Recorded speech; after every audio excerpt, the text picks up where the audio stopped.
Tov, Mazel Tov. Thank you all for joining our Simcha. A Simcha is just not the same as when celebrated together with family.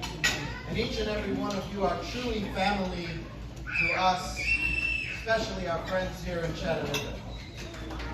Now,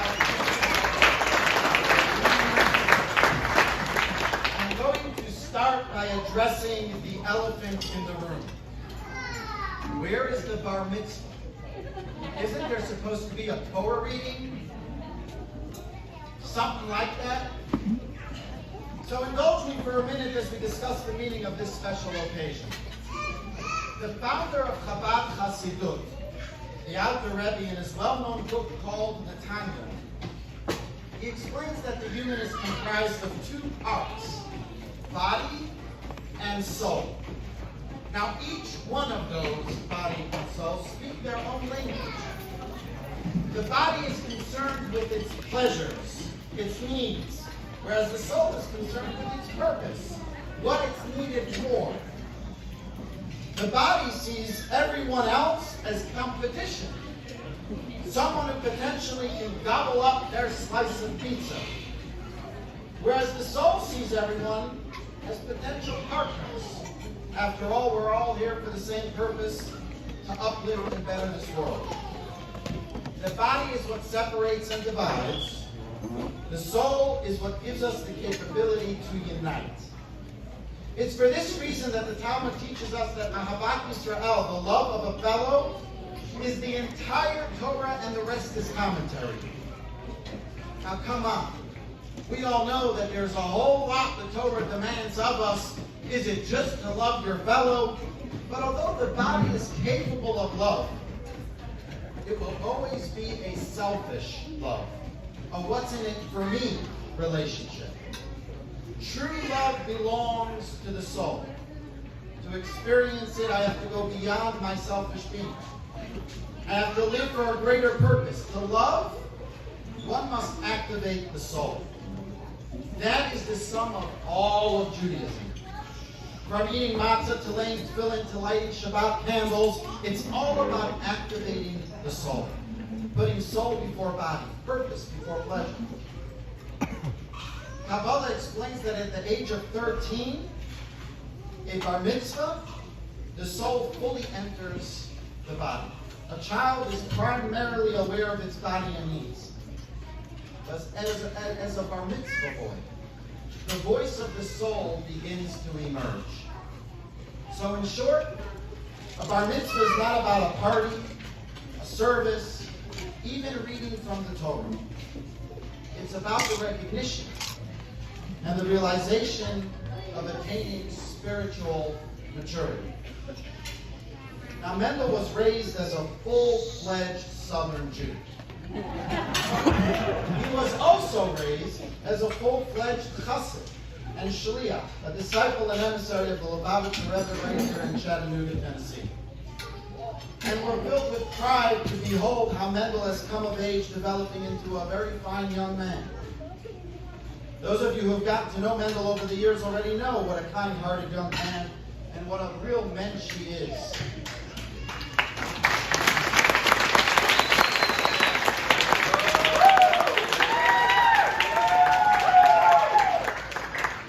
From the age of 10, Mendel has been attending yeshiva, a school with more advanced Torah learning out of town. For the third year now, he lives with my sister and brother-in-law's family, the Weinbergs, and we are grateful of the great love and care and the attention they shower him with. Now, although we do have him come home rather often, especially for the holidays, I'm sure you can imagine that this is not an easy sacrifice and commitment for a child or adolescent, let alone for his parents who miss him terribly. Yet the willingness and the enthusiasm with which Mendel embraces this schedule and lifestyle bespeaks a level of maturity and responsibility well beyond his years. While in yeshiva, Mendel applies himself diligently to his studies and excels brilliantly. When he comes home, he always brings back a little something for each of the siblings who so adore him and look up to him. He also picks up right where he left off in his friendship with the people in this community, be it with kids his own age or even with the adults of all ages from all walks of life. Curious and engaging, he can strike up a conversation with anyone on a wide range of issues. Meeting Mendel means becoming his friend. At a Purim party one year when Mendel was about 6 years old, a family we did not recognize walked in and seemed to be quite comfortable. When we went over to welcome them, they told us, we met Mendel at a park. It was so nice of him to invite us here today. Mendel is the master scheduler. A typical occurrence would be where in a conversation with Mendel, he reminds me that I need to book a flight for, let's say, Chicago. Now, although a month away, I do it because I know tomorrow's conversation, the question is going to be, what time's your flight? Now, of course, my answer is, I'm not sure. Ask Mommy. The next day, he will remind me that my flight is 8 o'clock, so I need to leave to the airport 6:30. Noted. I smile and make as if I'm putting it in my calendar. 1 month later, 6:15 a.m., my phone rings. Hi, Tom. Just wanted to make sure you're up. You've got a flight in an hour. Other than reading, if there's one outstanding passion our mitzvah boy has, it's the pleasure he derives from helping another person. His concern for others is exemplary. If he notices that a person seems emotionally upset or distraught, he will bring it to my attention. He will want to discuss what can you do to help repair that person's broken heart, shattered soul. Whether here in Chattanooga or Chicago, he's constantly calling me, what can we do for this person, for that person? He reminds me of birthdays, of yard sites that take place. And so, Mendel, my message to you on this important milestone and turning point in your life is a very simple one. Just keep doing what you're doing. Keep building on what you know to be true and right about your mission in this world. Hashem has blessed you with a very powerful and radiant inner light. That light is invaluable when you shine it upon the world around you.